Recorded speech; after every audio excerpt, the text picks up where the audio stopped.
როგორ გავუკეთოთ საჩუქარი ადამიანს, რა გავითვალისწინოთ ნატალურ რუკაში, იმისთვის რომ შევარჩიოთ სწორად საჩუქარი.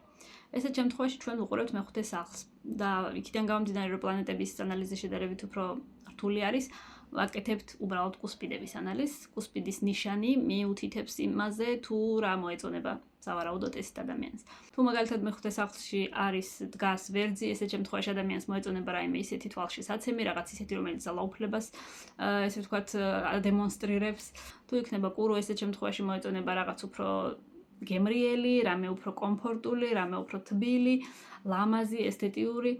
ტყუპების შემთხვევაში მოეწონება რამე ინფორმაციასთან დაკავშირებული, შეიძლება იყოს წიგნები, შეიძლება იყოს რაიმე ინფორმაციის გადატანის ნებისმიერი სხვა, თუნდაც ტელეფონი, თუნდაც ხურსასმენები, ნებისმიერი რამე, რაც უკავშირდება ინფორმაციის გადატანას.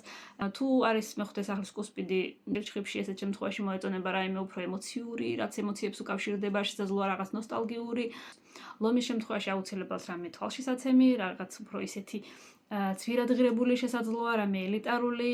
თუ არის ქალწული, მეხუთეს კუსპიდზე ესეთ შემთხვევაში ამ ადამიანს მოეწონება რამე პრაქტიკული, მაქსიმალურად გამოსადეგი. სასწორის შემთხვევაში ადამიანს მოეწონება უფრო მაქსიმალურად ლამაზი, ძვირადღირებული და რაც მთავარია, უნდა იყოს მოდაში.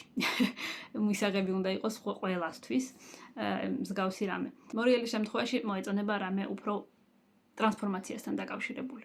შეიძლება იყოს ნებისმიერი თუნდაც ბასრის საგანი, რაიმე კონკრეტული, ესე ვთქვათ, თუნდაც პატარა სუვენირი, მთავარია რომ ამ სუვენირს ნებისმიერ საჩუქარს ჰქონდეს რაღაც არანორმალური მნიშვნელობა, რაღაც ტრანსფორმაციული იდეები, რაღაც კონკრეტული აზრი უნდა იყოს ჩადებული კონკრეტულ ამ საჩუქარში, რაღაც დიდი აზრი უნდა იყოს.